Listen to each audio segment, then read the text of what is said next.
उन्होंने तरक्की की है। आज वो इतनी बड़ी सतह पे पहुंचे हैं कि वो जब इस तरीके के कॉन्ट्राडिक्टरी डिसीजंस लेते हैं तो दुनिया उनके ऊपर वो प्रेशर नहीं डाल पाती जो हमारे ऊपर डाल दिया जाता है। मेरे ख्याल में पाकिस्तान को भी इस चीज़ को सोचना चाहिए कि इंडिया के साथ देखें, हम समों के साथ लड़के हम कभी भी नहीं रह सकते। आज इंडिया पर दुनिया प्रेशर नहीं डाल सकती। आज दुनिया इंडिया के ऊपर प्रेशर डालती भी है तो उनका जो रवैया होता है वो आपको बता रहा होता है कि वो प्रेशर बाय करने वाले नहीं है।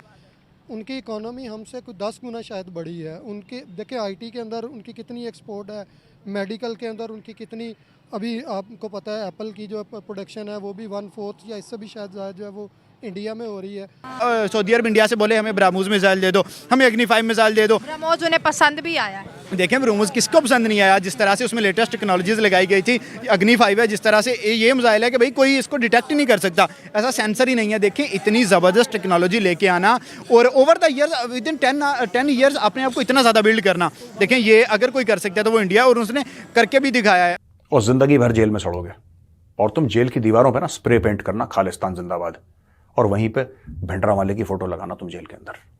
नमस्कार दोस्तों, जय हिंद। अमेरिका में रह रहे भारतीय वंशजों ने काफी अच्छी इज्जत कमा के रखी है और उनका नेटवर्क भी काफी लोगों से ज्यादा भी है, और इसके लिए अमेरिका में भारतीय वंशज लोगों की काफी वाहवाह भी होती है और इज्जत भी होती है। अभी वहां पर रह रहे भारतीय लोगों ने खालिस्तानी टेररिस्ट पन्नू के बारे में काफी सारी इन्फॉर्मेशन निकाली है और सीआईए को सौंपी है। अब सीआईए को इसके ऊपर एक्शन लेना काफी जरूरी है, क्योंकि भारतीय लोगों की बात टालना उसको काफी महंगी गिर सकती है। भारतीय लोग वहाँ पे हाई नेटवर्क में आते हैं और ऐसे खालिस्तानियों को जल्द से जल्द खत्म करना चाहिए। इसके लिए भारतीय वंशज लोगों ने काफी मेहनत ली है और उन्होंने ये आरोप भी किया है कि भारत में आतंकवाद फैलाने के लिए अमेरिकी जमीन का उपयोग हो रहा है।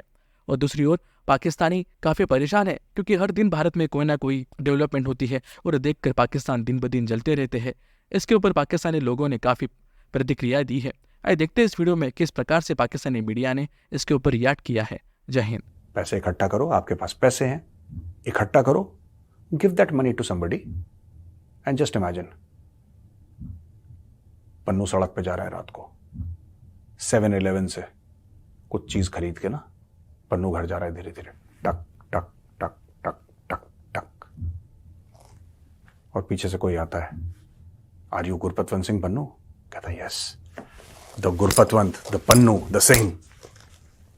वो क्या बोलता पता है? Good night Pannu.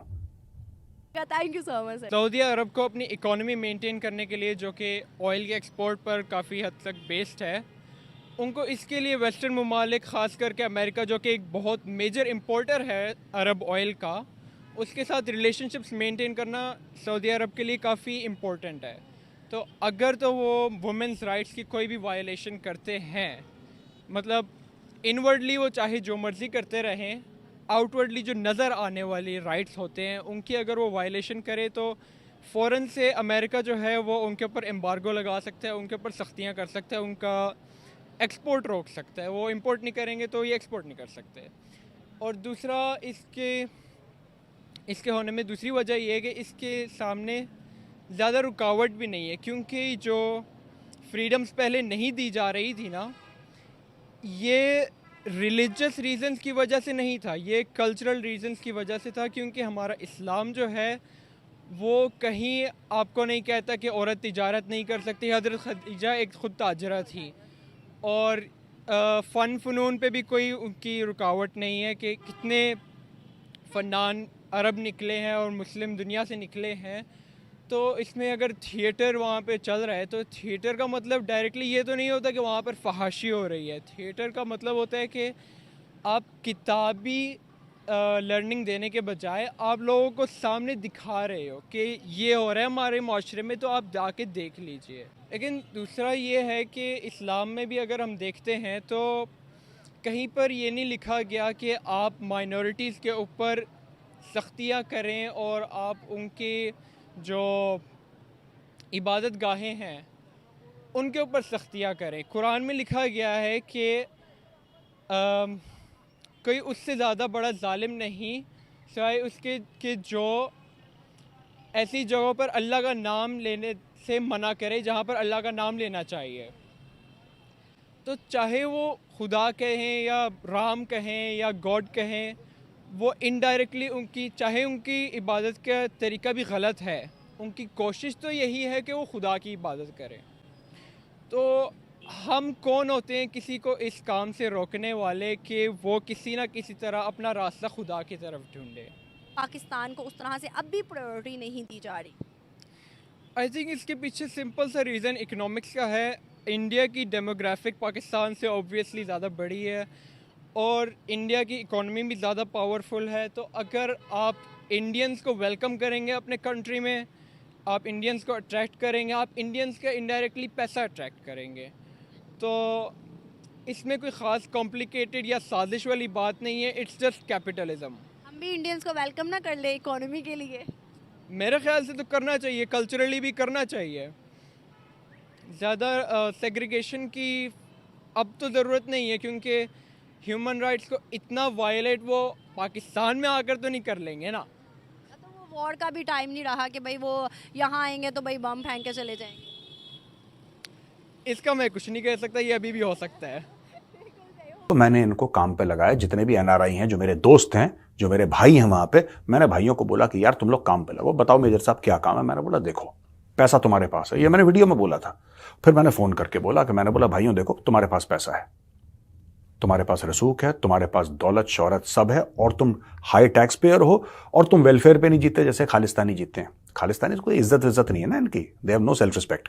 तो ये तो ऐसे ही है, ये चोरी कर लेंगे, कुछ कर लेंगे, मांगे तांगे का खा लेंगे या फिर ये ड्रग स्मगलिंग कर लेंगे, इससे ज्यादा खालिस्तानियों का कुछ है नहीं मैटर। अब सबको झूठ बोलते हैं कि भारत में हमारे साथ ये हुआ, गलत हुआ, सिर्फ एक वीजा पाने के लिए। वो वीजा छीनना है इनसे। खालिस्तानियों के साथ लड़ाई नहीं करनी, इनके वीजा पे लात मारनी है, इनके वीजा पे लात मारनी है। यूके में काफी हद तक हम लोग सक्सेसफुल हो गए हैं दोस्तों। We have been successful to a very large extent in the UK. कैसे?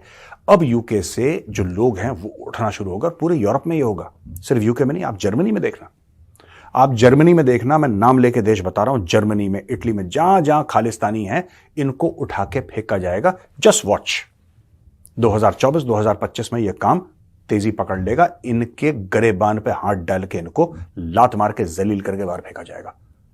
और खालिस्तानी तुम ये मत सोचना कि तुम कनाडा में पैदा हुए हो इसलिए तुम बच जाओगे। तुम पैदा कहीं पे भी हुए हो बेटा, ठीक है?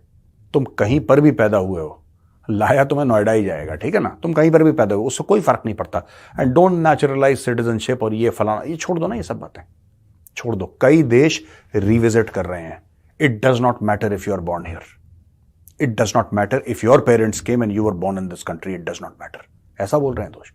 आपको पता है एक बंदे को डिपोर्ट भी कर दिया, यूके ने डिपोर्ट कर दिया एक बंदे को। पोर्चुगीज थे उसके माँ बाप, उसने क्राइम करा, उसको डिपोर्ट कर दिया। It's only a matter of time, क्योंकि तुम हो चक्के, तुम हो फसादी। हमें प्रूफ मिलेगा, हमें सीसीटीवी का कहीं ना कहीं से प्रूफ मिलेगा। और उस दिन मैं कह रहा हूं अगर 10,000 खालिस्तानी हैं यूएस में, मैं कह रहा हूं 10,000 हैं, 20,000 हैं, 50,000 हैं, 1 लाख है, डज नॉट मैटर, ठीक है? जिस दिन 10 भी डिपोर्ट हो गए ना, 10 भी डिपोर्ट हो गए इंडिया, ज्यादा नहीं चाहिए हमें, 10 चाहिए, फिर तुम देखना उन 10 का क्या हशर होता है यहां पे।